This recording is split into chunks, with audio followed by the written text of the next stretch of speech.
These are just some of the most popular styles that were used in ChatGPT for all image generation that is able to turn a picture into a different style. So I'll show you all the prompts that you could use to create these styles using ChatGPT. Well, technically what you're seeing right now is actually not being created on ChatGPT. Instead, I'm using Perplexity, but the technology or the image model is basically the same. You can also use Microsoft Copilot to create a picture that looks like this, which is again similar to ChatGPT. And by the way, this was the original picture, and you can see that it's still maintained the same character, but it's able to turn it into a completely different style. So let me show you how you can use ChatGPT, and I'll show you the prompt that you can use to create these different styles.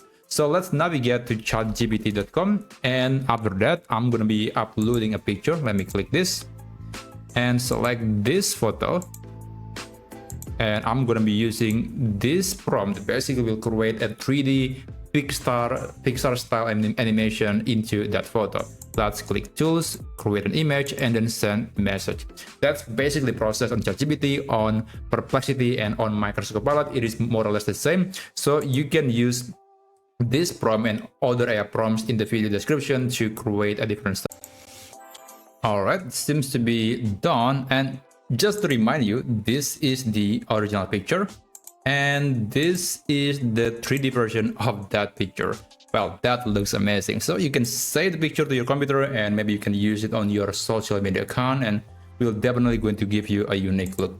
So go ahead, check the video description, use the prompts to turn your photo into these different styles using ChatGPT. And if you find this video to be useful, then feel free to subscribe to this channel, and I'll see you on my next video. Have a great day.